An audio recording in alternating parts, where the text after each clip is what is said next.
Yanzu baba, a wannan masana'anta ta Kannywood zaka kai shekara nawa? Ni? Ai ni wai a cikin masana'antar Ta Kannywood ba? To gaskiya dai ni na shiga cikin masana'antar Kannywood ka'in da na 1990. Shekara nawa wai? To sai ka lissafa ku ne yan boko ai. Kaga wajen shekara 30 kenan ko kuma wance fiye ma da haka. Fiye da haka ne ma baba. To yanzu misali a wannan masana'anta ta Kannywood iya acting kawai kake ko akwai wani abu da kake yi na kuru ba iya acting ba? Gaskiya ba iya acting nake yi. Na yi costume, na yi wildfire. Kai ni har makeup ma na yi. Ka ce baba komai da ruwanka? A'a ba komai da ruwanka. Na wannan dai na sani musamman kyamara. Na yi kyamara kuma amma da yake kyamara ka san yadda lamarin rayuwa yake. Dama daga wannan abin sai wani ga wannan. Ni na fi karfi a artist. Dan a gaskiya bisa billahi na fara wasan kwaikwayo tun 1982. Kaga wajen shekara 48 ko kuma ce da haka yake baba. To amma alhamdulillah kusan ce da mu ko kuma mu ne farkon kafa Kano. Dan tun muna yin tun Kano da Jigawa. Tun muna yin meeting a gidan dan Hausa. Wanda kowace kungiya za ta bada mutum biyu. To anan za a zo a haɗu a yi meeting Kano da Jigawa sannan ana haɗe da Kano da Jigawa. Wataran kuma mu tafi haɗe da mi, wataran mu tafi Gumal mi. To haka dai har kuma haka zo yi wannan lokacin ga nan dai kuma sai abu na. To yanzu misali a acting wanne role ka fi yi? Ba Fulatani. To yanzu muka ce a dan yara mana Fulatancin za a mana.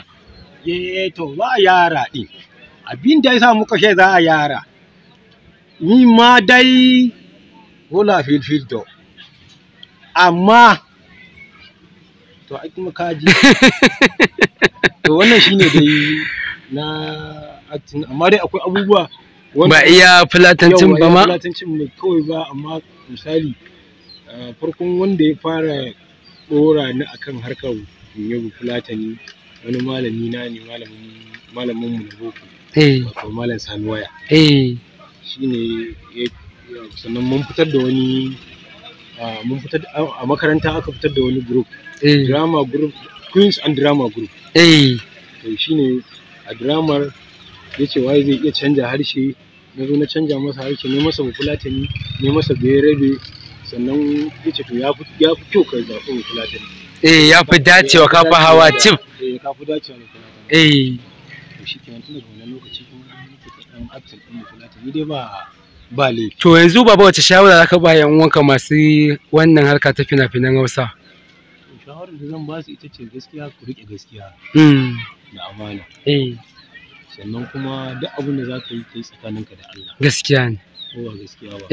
Kuma tsakaninka da ɗan uwanka ko da baka taɓa ganin sa ba amma kuka haɗu da shi a harkar to ka nuna masa cewa shi ɗan uwanka ne da girmamawa ma da karamci musamman kana an san mu da karamci gaskiya ne da mutuntawa to kada kai banda kyara gaskiya ne wanda nuna cewa ni wani ne ko kafu wani ba anan take ba ai dama ita rayuwa ba duk wanda zai ce ma shine Allah ba shi bane ba gaskiya ne wannan duk in kai din ne ma to kana wannan fraud din sai ka kai kasa to ai abinda Allah ya faɗa gaskiya ne wani dan adam ya ce shine kuma Allah a lokacin zai dinka faɗa wallahi haka ne ko ba gaskiya ba gaskiya ne kada mu rike gaskiya da amana da son juna da zumunci gaskiya ne kuma ko da yaushe mu kasance mu masu yi junan mu adalci ma junan mu adalci mu junan mu addu'a gaskiya ne wannan harka Allah isa ita ce mafi alheri a tattare da mu amin idan ba ta da alheri kuma Allah ka canja mana da mafi alheri